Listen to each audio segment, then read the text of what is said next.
day of our lecture series on bioinformatics and protein characterization, organized by Department of Life Sciences. It is my pleasure to welcome today's guest speaker, Dr. Shubhada Hegde, who is a DST-inspired faculty scientist at Institute of Bioinformatics and Applied Biotechnology, well-known IBAB, Bangalore. Dr. Shubhada obtained her postgraduate degree in biochemistry from Central College, Bangalore University. She pursued her PhD in computational systems biology from Center for DNA Fingerprinting and Diagnostics, CDFT Hyderabad. Her thesis focused on constructing and analyzing genome-wide protein interaction networks. Dr. Shubhada was a DS Dr. D.S. Kothari postdoctoral fellow in Department of Microbiology and Cell Biology at Indian Institute of Science, Bangalore. She currently is working at IBAB and her research areas include systems biology, network analysis, and genome analysis. Dr. Shubhada will be delivering a talk on bioinformatic approaches in studying infectious diseases. Over to you, ma'am, please. Thank you. Hello, all. Thank you very much for inviting me to give this talk. So today I'm going to talk to you about how bioinformatic approaches could be utilized in studying infectious diseases in general. So as you all know, infectious diseases are caused by pathogenic microorganisms such as bacteria, fungi, parasites, and viruses. And it is one of the leading causes of death across the world. It can be spread directly or indirectly through person contacts or via vector. And there are also zoonotic diseases, which are the infectious diseases in animals that can migrate to or transmit it to humans. And on the right side, you will see the word cloud of a lot of infectious diseases, which you may be familiar with. Um, so this information is picked up from World Health Organization data. And to give you a glimpse of how dangerous this is, if you look at top 10 global causes of death, which was accumulated in 2016, so the red bars that you see is of infectious diseases. So it stands fourth in total number of deaths across the world. But what is striking is if you move on to focus on to low income countries, this is more severe.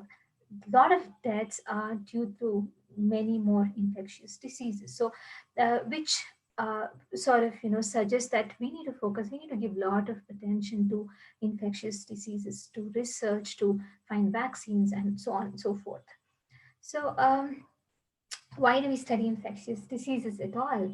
As I said earlier, it's one of the top causes of deaths across the globe. And what is more important is the emergence of MDR and XDR strains, that is, multi drug and extremely drug resistant strains, right? And there are, of course, you see disease outbreaks, which is like periodical, and all of us are witnessing COVID outbreak right now, which is affecting our lives directly or indirectly in a more drastic way. So these are some of the reasons why we need to focus on infectious diseases. But why is it difficult to combat infectious disease, right? I mean, of course, compared to any other diseases, we know that old infectious diseases increase periodically and they can have a different geographical distribution as the time passes on. And the infectious diseases which seem to be under control uh, could emerge, could come back with a lot of resistance, accumulated resistance power, which is like very difficult. And of course, there are new infectious diseases that keep coming, which which uh, which we have to focus, come up with more different vaccine, different treatment therapies, etc. And increase, as I said earlier, there is increasing drug resistant strains that emerge, which we'll all have to focus on. And also, if you look at different populations, different cultures, there are people who are hesitant to go for vaccines. They have their own reasons, which makes it very very difficult to address infectious disease problem. So, so this is an example of different aspects of infectious diseases research. For example, this figure tells you briefly. So you take samples from patients, of course, of pathogen, and you could do whole genome sequencing. You could look at genomics data, transcriptomics. Transcriptomics is, you look at how genes and other aspects of the genome are getting expressed.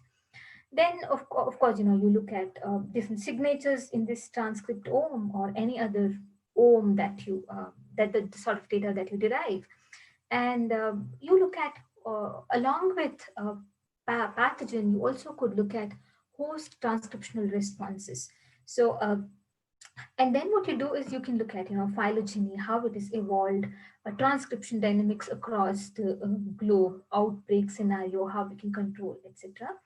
And there's something called GWAS, genome-wide association studies, which would associate genomic aspects like SNPs and variants to um, the strength of the pathogen, the pathology of the virus or the bacteria that you're studying. And of course, you can look at genetic diversity, variations, and where do you put all this information to what, right? Then you sort of assemble all this information to, of course, come up with putative drug targets. Then you take it to a different level where you can have drugs, and you can develop some sort of a treatment guidelines, and of course, you take it to patient in the end. That's the whole idea why you look at the infectious disease put together. So, okay, we spoke about all this data, right? Genomes and omics and all that. What sort of data is this, right? As I said, you could look at a pathogen, which is fungi, bacteria, or viruses. Then, you can also look at simultaneously the host aspect as well. And decades of research has accumulated a lot of low throughput data, wherein individual labs could be focusing on a given protein or a gene, which now are available in a lot of databases. Along with that, you also have what are high throughput data, where at a given time you sort of get data from maybe all genes, across the entire genome, and a lot of you know um, uh, the results of expression, ribosome binding, etc. So these are high throughput because at a given time you are looking at not just one protein but many proteins or loci in the genome. So you sort of try to integrate all these data sets in and generate some sort of a system level representation.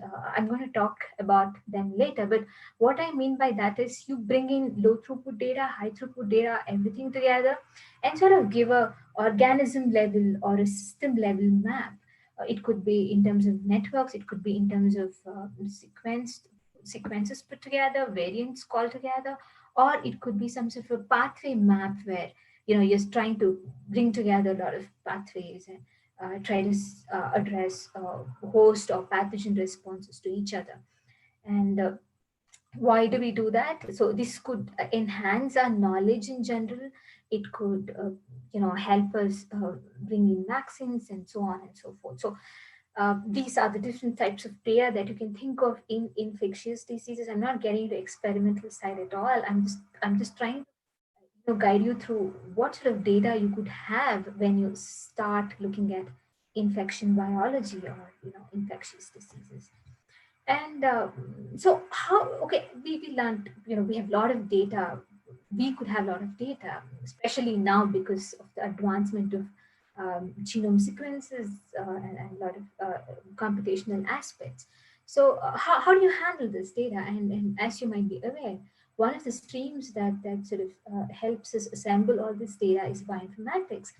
which is an amalgamation of different streams of studies. For example, biology, of course, data that you're looking at is coming from biological aspects. And you have chemistry and pathways, you're looking at the reactions together. You use math knowledge because you want to, you borrow a lot of information from dynamic models, dynamic systems, etc. And statistics, of course, to make sense of this data. And to handle this huge data, you need programming. So, of course, you are looking at computer science background and engineering. So this is some sort of amalgamation of all these different fields, which we termed as bioinformatics. So when you go to bioinformatics, what do you do? So you do a lot of data analytics using all these different branches of science. You do data analytics. You develop a lot of algorithms which are specific to biological data sets. And you make a lot of tools which would help researchers assemble all this data together, generate a hypothesis, or address a specific question in biology. Of course, you make a lot of databases, etc. And so these, you might be familiar with a lot of the words that I put here. So I wanted to show you that bioinformatics has a lot of phases, right? For example, homology modeling, systems biology, disease informatics, phylogeny, gene expression, whatever you can see on the slide. But the point that the slide is telling you is that it's big, it's independent field on its own, and it's immensely contributing to the growth of biological research, be it in infectious diseases, be it cancer, be it any other aspect of biology. So, okay, this is how a typical workflow looks like when you maybe sort of handle genomics data. So, what you do is you collect the sample and you do DNA extraction, and of course, you send it to sequencing. You have sequence data, like, when so across the genome, what are the bases that follow each other from base 1 till n. That's a sequence data for you with different confidence at each base position, but at an acceptable level, of course. And then you do a quality check of the sequence data that you get from any sequencing technology experiment, and you sort of clean the data, pre-processing, etc. Then there are two approaches. If you want to assemble de novo, that means you don't have a reference genome. You could be handling, for example, a normal bacteria.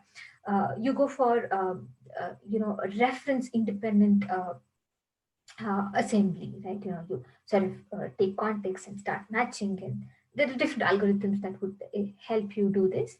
And if you have a reference genome already, but probably you might have a variant or a mutant, then it's pretty straightforward. You have a reference and you try to align your reads and you get a mapped mapped genome. Then of course, once you map, there are a lot of downstream analysis that you'll have to do. For example, you take the same data and try to do data annotation. For example, you could be calling where is mutation, right? You could be calling for I'll show you later, small RNA expression. You could be calling for uh, the insertion deletions, etc. And why do you do all this? Maybe, as I said, you're interested in looking at transmission, pathogen transmission, or you're interested in seeing how it is evolving, or maybe you're interested in finding out a putative, pretty interesting drug resistant strain, and you want to map that, and so on and so forth. So, so you maybe you're familiar with this, but I just want to put it out there. The very important bioinformatic databases, which you can just go on and start with, and start looking at what sort of data are already available. So NCPI, of course, is there. EBI, PubMed, which gives you literature information. There is UniProt, which houses a lot of protein sequences, and OMIM, which gives you information about diseases, genetic diseases, and PDB, which has loads and loads of protein structures, KEGG, which gives you metabolic pathway information, and GEO, which gives you expression data.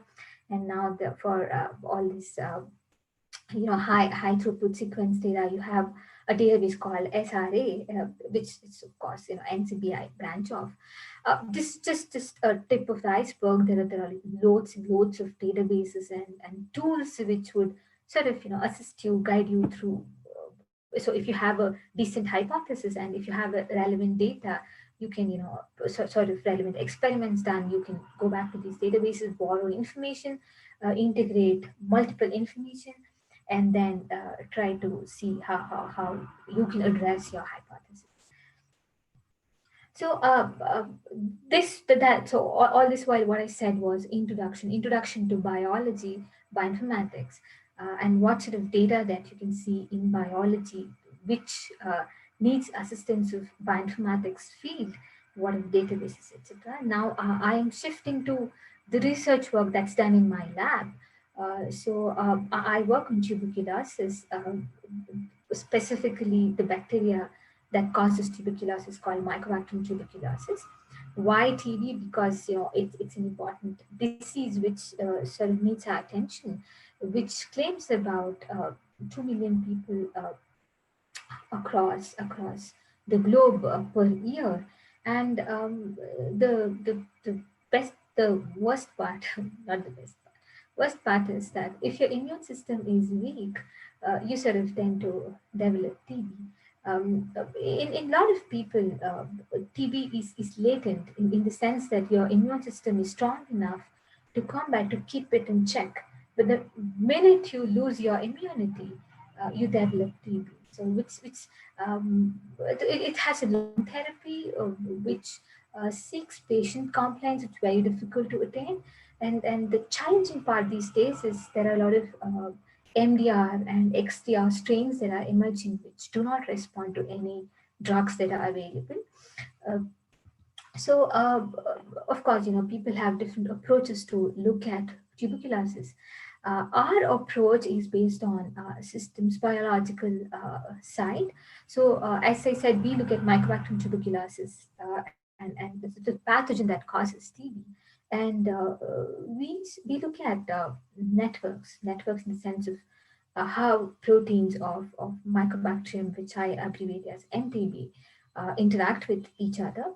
So systems biology, basically you're looking at complex system. This in our context, this system is Mycobacterium tuberculosis and its pathophysiology, and it's complex because there are modules. So, similar to any other organism, there are modules of functions that are there which needs to be addressed together, not in isolation. That's the whole concept of systems biology. And the system is robust in the sense that if you sort of disrupt one particular part or something, there is emergence of something else which would respond in a similar way. So its system is very robust, right? A typical example of a complex system. So we use systems biological approaches to study Mycobacterium tuberculosis, which we believe would help us understand tuberculosis as a disease, and maybe we can come up with uh, designs of drugs and things like that.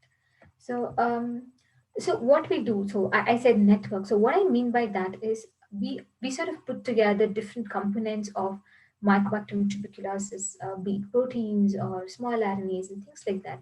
And we try to connect these, which would in the end look like a network that I'm projecting here.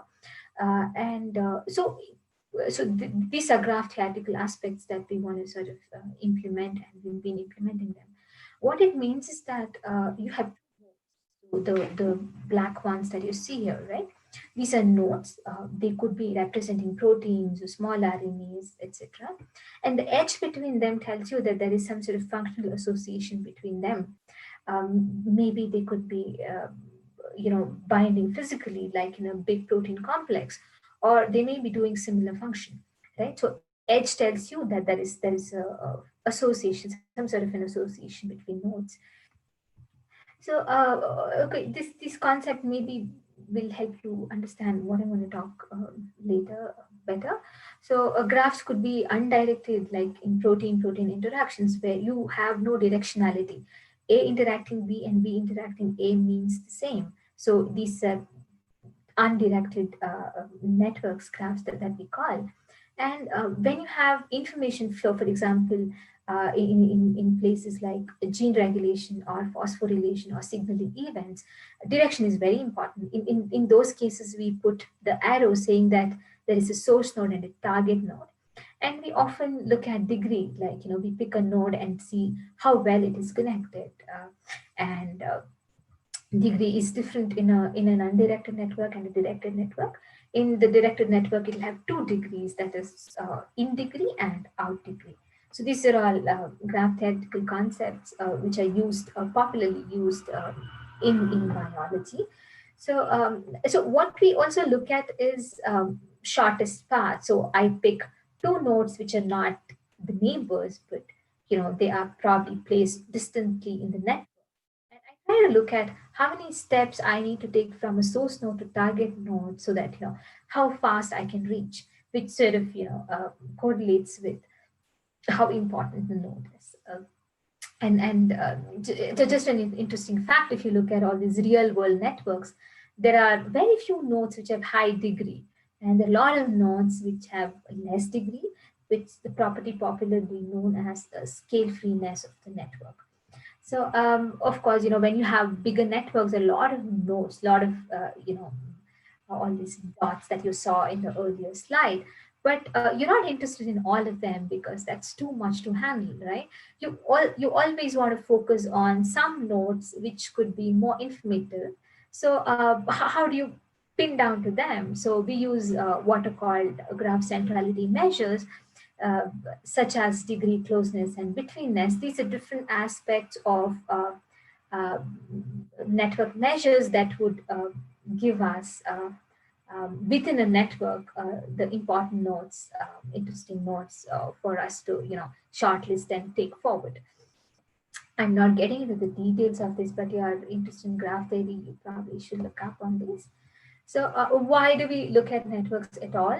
Of course, it has a lot of applications, potential drug targets. One of the examples that I could give you is the hub nodes, the nodes that have high degree. We call them as hub nodes, and so it sort of correlates with gene essentiality. There are papers which report on these aspects. So these could be potential drug targets when you have like 4,000 proteins, right? It's very important to pin down to these important nodes in the network. And how do you annotate, right? For example, if I want to know the function of a given protein, um, at whatever resolution, right? Then I could go back and look at the network and see with what other proteins it interacts with. Then I probably can sort of predict the function of a given protein by looking at its neighbors. Like it's called guilt by association. I associate with, so my nature is predicted by the sort of people I associate with in the society, maybe. Yeah. But likewise, in a network, when there are a lot of nodes, you sort of impart function by looking at its neighbors in that context in the network. So you can always look at cross-talking pathways. How and when two pathways come together is something interesting to look at anyway. And you could of course define protein complexes, physical complexes, if they have like really well knit interactions, mesh sort of interactions in the network. They probably could be protein complexes. And of course, you look at how information flows in the network. You could sort of define source and sink, and then trace the path to see how the information is passing. Uh, Okay, now this was the general introduction to the methods that we generally use in the lab. I'm going to talk about three interesting stories very briefly that we've done in Mycobacterium tuberculosis or in Mycobacteria. One was about building protein interaction networks in M. tuberculosis. Then we looked at pseudogene expression in Mycobacteria. This was done in M. smegmatis, not tuberculosis. And our recent story on how we identify small RNAs across the genome in Mycobacterium tuberculosis.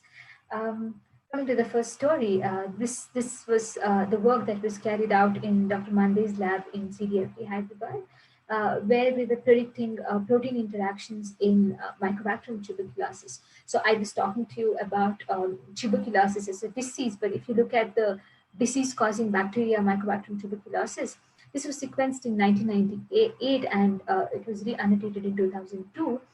It codes roughly about 4,000 proteins, and this genome has got a lot of unique gene families such as PEPPE and serine threonine protein kinases, etc.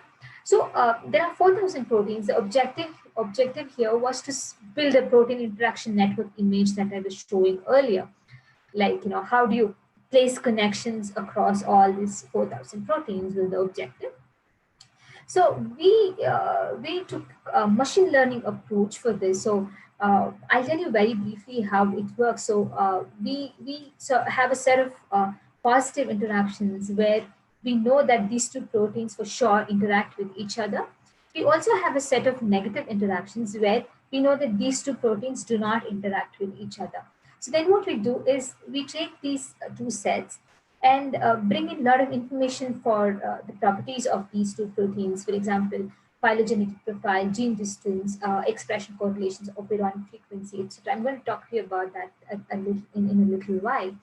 And the machine is trained on these features, and then we sort of get a model and use that model to predict other potential protein interactions in Mycobacterium tuberculosis. The objective is to arrive at a network like this. So the first feature that I talked to you was about phylogenetic profile. So here we're just looking at how do proteins evolve. The understanding here is that if two proteins show similar sort of conservation across different genomes that we study, meaning that they are present and absent together across different genomes, we think that these two proteins are likely to interact with each other functionally. And if you can look at this graph, so we know that positive interactions that we use for training have a high correlation coefficient for phylogenetic profile compared to the negative interactions that we have. Likewise, we look at gene distance. So we look at multiple genomes, and we for the homologs of Mycobacterium tuberculosis proteins, we see how far they are in these different genomes. And the hypothesis here is that if two genes are close by, they're likely to be functionally linked. And that approach is sort of taken into a better resolution where we look at operonic frequency. So we take two proteins residing as an operon in one bacteria, and we see if the homologs of these two proteins are there in Mycobacterium tuberculosis, and what's the distance is what we're measuring.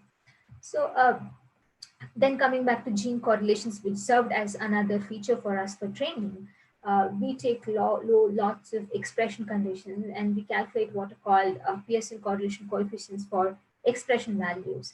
And we think that, of course, these are all, very well studied. If two proteins have similar expression profile, they show high correlation, thereby suggesting that they have functional relationship. So this is the workflow that we employed. So of course, as I said earlier, we had positive and negative interactions, and we also had all versus all protein pairs in Mycobacterium tuberculosis that served as a test set for us, which was about 8 million protein pairs.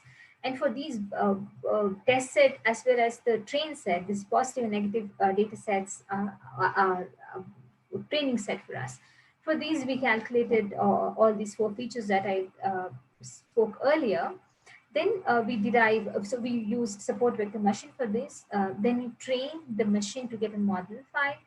And we use that model file on the test set that we have the all versus all protein interaction pair. And then we predict for protein interactions in Mycobacterium tuberculosis. So in the end, we had about 32,000 odd proteins with 88% accuracy, which was very nice. And so these are some other network properties which sort of suggested that we're on the right track. And so what we saw was that lot of our high centrality high centrality nodes measured in terms of degree closeness and betweenness, where they had high proportion for known essential genes in Mycobacterium tuberculosis, giving us confidence in the network that we were looking at. And so, okay, once we had the network, what do we do? So we looked at latency in Mycobacterium tuberculosis. So as I was saying earlier, about 90% of people who are infected with TB, they have bacteria in the latent form. This switches between active and latent phase depending on the strength of the immunity of the person who's carrying it. There are different models to study the expression of latent bacteria. So some of them are hypoxia, starvation, nutrient deprivation, lot of murine models. These are in vivo models, and nitric oxide treatment. So we sort of we took all these expression data from these different models and mapped onto the network that we had. So basically, what we did was we sort of so this was the network that we were looking at, that we built. So this is just a cartoonic representation of what we've done. So in the real sense, the networks are pretty big. So so we identified in the network that we built, we identified the genes that go upregulated in latency, and the genes that go downregulated in latency. So because we wanted to understand the switch between these two phases, we looked at the intermediate nodes that were there in the network. And I'm not getting into the details of all this. I just wanted to give you the glimpse of what we're actually doing in the lab.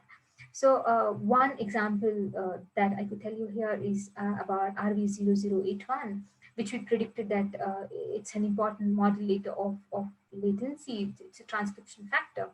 And now a lot of people are studying this protein. Dr. Monday's lab has recently published the structure of this particular protein as well. So the interaction data that we've derived is available on this website. And okay, the next story. So of course, we build interaction network, and our idea is to have as many proteins as possible in the network, represent as many proteins possible in the network. But how, so the question that we asked was, how comprehensive is our network, right?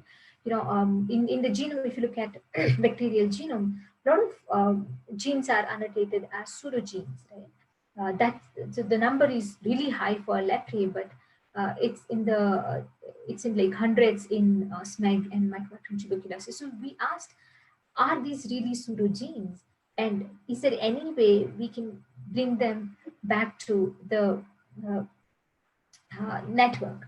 So, so pseudogenes, what are pseudogenes?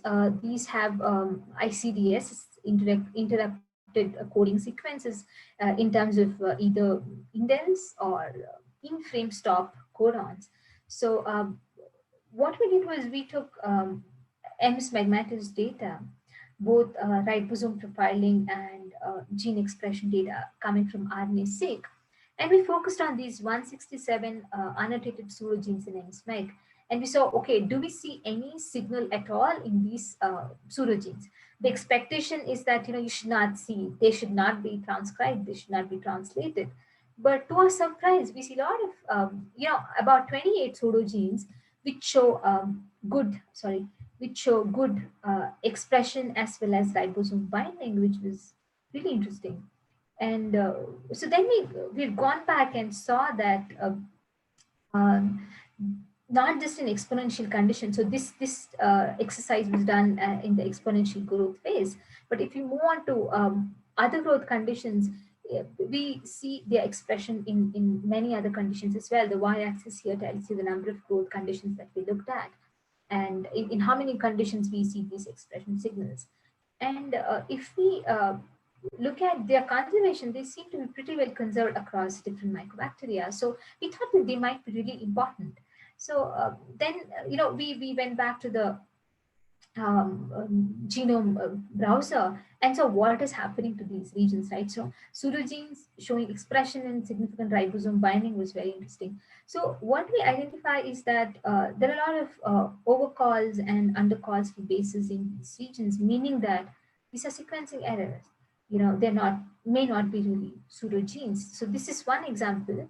This is MSMEG 3749, which is homologous to Recin of Mycobacterium tuberculosis. Recin is an essential gene in MTB, but homolog is annotated as pseudogene in SMEG. But we think that there is an undercall at a particular region in the genome, so that sort of implies sequencing error. If we go back and correct for that particular error, you see beautiful alignment post error correction.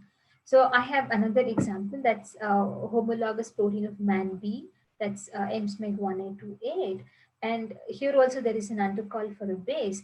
And if you again go back and correct the errors, you end up seeing beautiful sequence alignment, suggesting that lot of at least 28 of these are probably because of sequencing errors that could be corrected. These proteins, because they are homologs of many of the essential genes in TB and very well conserved across mycobacteria, we think that it's time you go back, sort of re-annotate these genes and bring them back to the mainstream research fields and look at them in more depth. Right? So we've also using the approach that I've spoken earlier, looking at the genome browsers and all that, we pin down to the errors at specific positions. And interestingly, we looked at mass spec data as well, and we see that many of these proteins are also translated as suggested by mass spec data analysis. So now I'm coming to the third part of my lab work stories. So we looked at expression signals in the pseudogenic region. When we were doing that, we were seeing significant expression signals in the intergenic regions as well.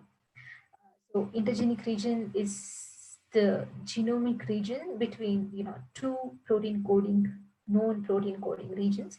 In this cartoonic representation, so this peak that you see here is the expression signal that we would see between gene X and gene Y. This is known as intergenic region between two regions. So we asked, okay, are these small RNAs, right? Why do you otherwise see protein signal? So bacterial small RNAs, as we all know, they modulate a lot of biological processes by also affect stability. And they could be antisense, they could be cis encoded, they could be trans encoded, meaning they could have a target somewhere else in the genome. So there are a lot of small RNAs known in bacteria. In E. coli, for example, there is RIB, which is involved in iron homeostasis. There are a lot of other small RNAs reported in E. coli, for example, DSRA and RPRA, which regulate RPOS, downregulate RPOS gene. And in Mycobacterium tuberculosis, also there are about 40 small RNAs which are experimentally validated. One example is MRSI, which sort of involved in iron homeostasis. MRSI goes up when there is iron limitation, and it represses this gene called BFRA. So these are a couple of examples to highlight that small RNAs are emerging field, very important regulators of gene expression and a lot of functions. So so now we thought, okay, we see expression signals in intergenic regions. What do we do about it? So we thought, let's systematically identify small RNAs across the genome. So there are a lot of approaches which are already being utilized to identify small RNAs in bacteria. Most of them are sequence based, meaning that you know of a small RNA in one particular bacteria. You want to find its homolog in other bacteria to test if it's present or not. But this is a very tricky approach, because even we experienced that it's very difficult to find homology for small RNAs, because one thing is these are very small. The seed region is very small. To find uh, homology for a small region with confidence is challenging. And you don't see the conservation of the entire region. That's also and it was an issue. In other than that, you have a lot of expression-based methods, but all the expression-based methods that were available till we come up with our own was that they were comparing expression signals with the neighboring genes. The problem with this approach is that if your neighboring genes are like really highly expressing genes, and if you find a small expression for a small RNA region, you would sort of call it as it becomes a false negative, right? So that was an issue. So we sort of developed our own approach to detect small RNAs across the genome, and we asked two specific questions: where do you see expression signal, meaning where are the small RNAs situated, and when, what condition, right? So so before we did that, so we sort of looked at different components of the genome, such as highly expressed genes, less expressed genes, tRNAs, in expression of intergenic regions, no small RNAs and all, just to get confidence in the data that we were looking at. For example, highly expressed genes, known highly expressed gene should show good expression compared to the less expressed genes. rRNAs, of course, should be really well expressed. That's known. And small RNAs, are we able to capture the known small RNAs is what we tested. And of course, we got good signals for no small RNAs. And interestingly, we also found signals in intergenic regions and absolute intergenic regions, which was significant, which was of the range of essential genes. So this data was done in mid exponential growth phase. So this is our methodology, very briefly. So what we do is as I said earlier, we look at two protein coding regions, and we sort of slide the windows of length 50 base pairs in this intergenic region, and we measure expression signal for each of these windows. So the gray bars, three bars that you see, are the representatives for moving windows. These are also called sliding windows. And so we then compare each window with the neighboring window, and we also have a cutoff, genome wide cutoff, to say that what is the baseline expression. So our criteria to call a region as potential small RNA encoding is that a given window should be higher than the neighboring windows, and also should have significant expression which is above the cutoff that we provide. And later, we merge. So if you see consecutive or one after another windows showing expression, we sort of written a program to actually merge these windows to actually give a putative coordinate for small RNAs. So what we when we applied this methodology for the mid exponential growth RNA-seq data, we identify about 119 small RNA regions. Then we tested, okay, you have RNA-seq data and you're calling expression. Is there any other independent data which could sort of corroborate with our data and give us more confidence? So what we did was we had ChIP-seq data for NASE and RNA-P, which are part of transcription machinery. We said, okay, if a given region is expressing, then it has to bind to these transcription machinery, and that's exactly what we see. The regions that we call as expressed are more prone to bind to NASE and RNA-P compared to the regions that we call as not expressed, or the random regions in the genome, suggesting that what we capture as potential small RNA could indeed be small RNA regions. Then, as I said, we also asked when. So earlier data was for a mid exponential growth phase.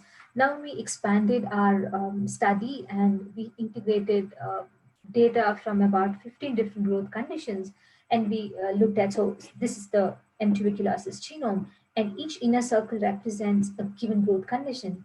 And for that particular region, we are seeing when is it expressed. For example, of course, for protein coding genes, um, a lot of these are conditionally expressed. For example, if it has a function in that particular condition, it shows expression. So that's exactly what we're trying to capture in here. So when something is expressed, some small RNAs are constantly expressed, like your housekeeping, protein encoding genes, but some are conditionally expressed. Some small RNAs specifically, show expression in stress, maybe, and some sort of get repressed in stress. So that was a comprehensive information we could compile for small RNAs using our method. So this is just a statistic. So we have about 430 putative small RNA regions which are expressed in either one or more conditions in the end. So I'm going to show you some of the examples that we had just to give you a feel of what's actually happening. So MTS2823 is a well-known small RNA in Mycobacterium tuberculosis, which sort of shows expression in all the conditions, and we could capture its expression perfectly. You don't see a peak here because its expression is so high and our y-axis is limited. So if you look at it individually, if I were to expand the y-axis, you would see a very beautiful peak for this particular region. And as I said, there is MRSI, which sort of gets upregulated in iron limitation. So in high iron, there's nothing, which sort of suggested by mid exponential growth phase, also where there is no iron limitation. But low iron day one, you start seeing little expression, which sort of gets increased when you move to low iron 1 week. So this is MRSI region, and our method is beautifully capturing MRSI expression. So we also have novel small RNA regions. For example, NCRV11806 specifically comes up in stationary phase. Uh, and this particular small RNA, NCRV11706A, is not there in exponential phase or any of the reactivation phases, but specifically comes up in persistence. Um, the sort of latent infection. So what we did was we've taken these sequences where we see expression, and we have used a couple of available tools to predict putative targets. And one of the targets for 11806 is RPFP, which is a resuscitation factor. And for this one, we get REC-X, and using this information, looking at where actually it binds, we speculate that these genes are downregulated, basically. So that's what it is. And this is my last but one slide. So in the last, whatever, maybe half an hour or more, uh, I spoke to you about infectious diseases. So basically, we look at Mycobacterium tuberculosis, which causes TB. We look at genomes, and what we try to do is to build interaction networks, protein-protein interaction. So when we bring in small RNAs here, probably it will have direction because it has target. So that's our objective. So we build comprehensive genome-wide interaction networks, and so this was sort of the outline of my talk. Initially, I spoke to you about bioinformatics, data, infectious diseases, etc. And where is the data, and why do you need bioinformatic methods to look at this data? And I spoke to you about how we built protein interaction networks using support vector machines and different genomic properties and expression data, and how we looked at latency using that network that we had. And I also told you that there are a lot of pseudogenes which are misannotated, probably because of sequence errors. And if we go back in the light of a lot of these RNA-seq and riboseq and a lot of proteomic data available now, we can actually go back to these regions, pseudogene regions, known annotated pseudogene regions, and see if they are actually showing some expression signal. And especially we know in eukaryotes that if pseudogene is very big, a part of it could be expressed, which probably may be used as a small RNA or a regulatory RNA. So that could be the case in bacteria also. We haven't investigated, but that maybe that's something that be very interesting to look at. Are these small RNAs? But at least the ones that we see that we could write in the paper was the ones which probably had some sequencing error, which were not brought into mainstream research for all this while. And we think that many of these are very important genes. Um, And the last story was about identifying genome-wide small RNAs in mycoactive tuberculosis. Again, using RNA-seq data, and how do you predict targets, and how do you, sort of give out function to these. Um, and this is my lab. I'm funded by DST and IBEB. Thank you for listening. Yeah.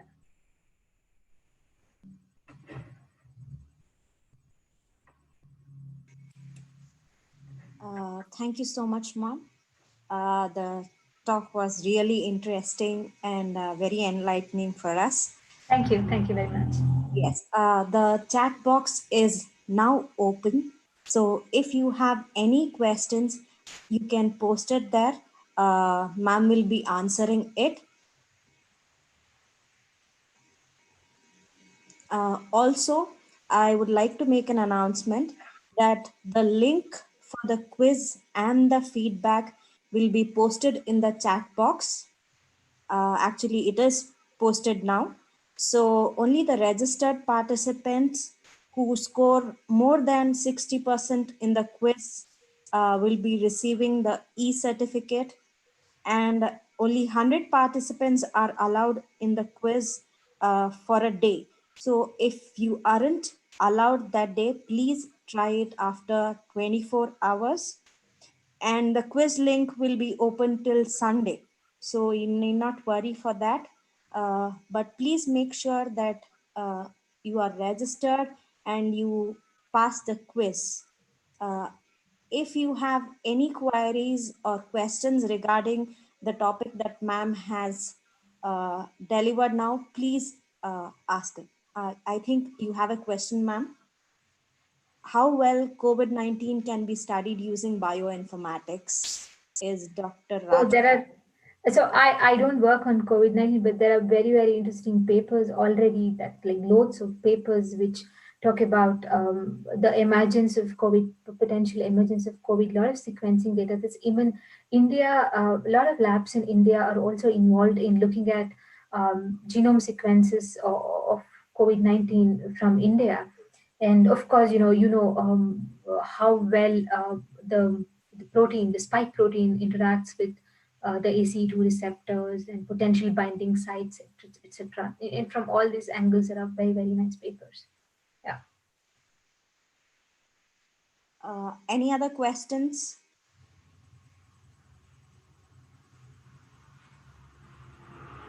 We have one more, ma'am, from Navya Yadav. How can we apply bioinformatics in functional evolution of proteins? Okay, so in a very simple, a lot of complicated algorithms and methods are available. But simply put, you also might have done this, right? You do blast, take a sequence and blast it across different genomes and see how it is getting mutated. Maybe a lot of changes that happen, and then you can attribute that to function, right? Gain of function, loss of function, things like that, in a very simple in a very simple way. Yeah. Anybody else? If you have any other question, please feel free to write to me. I'll try to answer you if this is not a good platform, because chat and I can understand.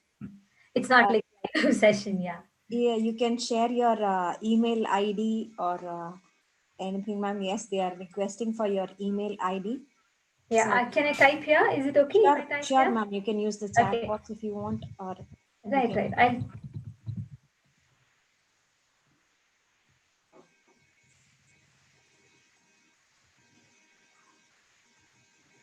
Yeah. So you will see my email ID. I'll try to answer your queries. Yes, it is Shubhada at ibab.ac.in. Yeah. Yeah. Shubhada Yeah. at the score of ibab.ac.in.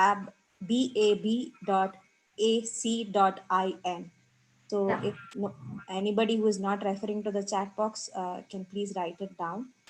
So So you can visit our website also. So you will find my profile there, and a lot of other people who do informatics in our institute. Yeah. Ma'am, there's one more question. So, how would you advise a person like me to know the function of, say, a transporter protein, say ABC transporter protein?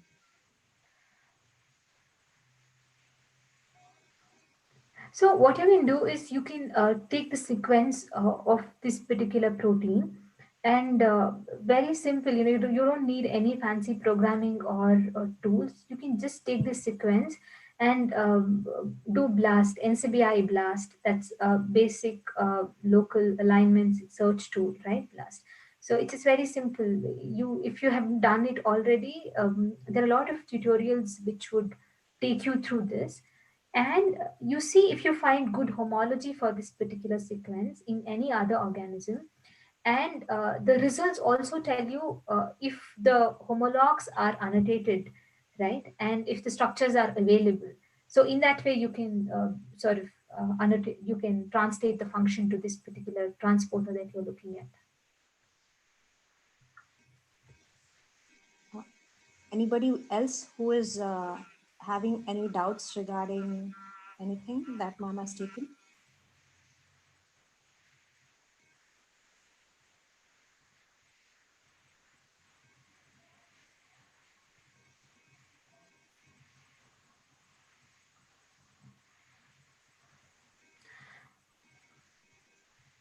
Yes, ma'am. Is it possible to use a bacteria as a drug for some other disease? I don't understand the question. Sorry. Is it Talking possible? about, are you talking about vaccines? They have not just posted that. Probably yes, because they are asking as a drug, not as Yeah. a vaccine, I guess. Yeah.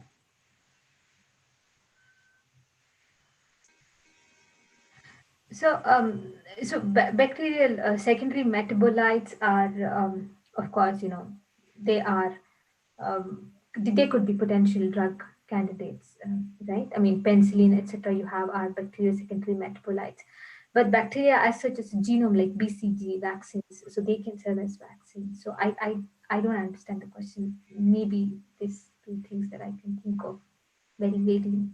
Okay, ma'am. Anybody else is having any other doubts?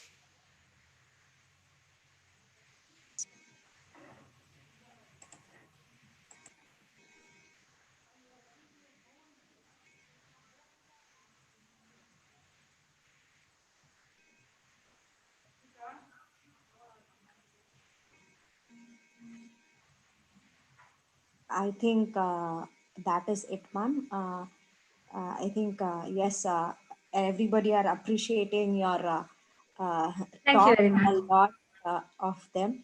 They have Thank you just very somebody has just asked some videos or I think more books and on bioinformatics for beginners.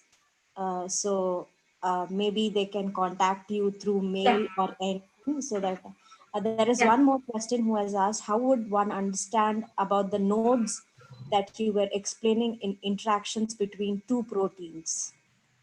So, okay, these nodes are proteins. So, for example, I'm studying Mycobacterium tuberculosis. I know the proteins, right? I might not know the functions of these proteins, but proteins are identified.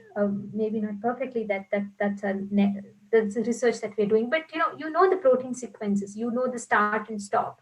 You say that these are hypothetical protein, putative proteins, right? So these are nodes. We're trying to establish relationship between these proteins. How can you put connections, right? So if you look at social networks, you take probably your friend circle, right? There are different people, and you start putting links based on with whom you talk on a daily basis. So likewise, we're trying to put connections. So if you are, for example, if you are students, you're likely to interact with students more. If you are a faculty, if you are teaching or a research personnel, you have your own group. Of course, there's cross interaction. So likewise, we're trying to bring in that information in the interaction network. So it's proteins are already known. It's just the links that we are trying to put. through which we aim to sort of understand the function for the proteins. I hope that's clear. Yes, ma'am. Thank you so much, ma'am. Yeah, Thank you so yeah. I much. look forward to interacting with you again. Yeah, Thank you, ma'am. yeah. It Take was care. really interesting, and I hope we also get a chance to interact with you more and more. Yeah, Uh, yeah, yeah. Thank you for spending your precious time with us. Thank you, all participants, for your I think, precious time all these 5 days. So, as I have already explained, the link for the quiz and the feedback form is posted in the chat box. Please remember that only the registered participants who clear the quiz with 60%, more than 60%, will be given the e-certificate. You will receive it in your mail. So, and if you do not, or if you aren't able to participate in the first day, you can surely try it after 24 hours. uh, I think that is it, and the link will be open till Sunday.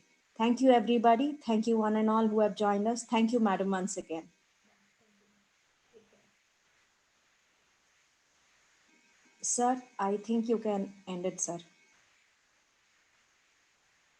Ma'am, I've kept it open for a while so that they can access the feedback form. Okay, sir.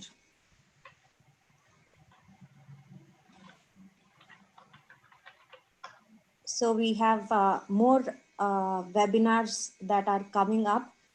We have one more tomorrow. So all of you are welcome uh, to join us tomorrow also.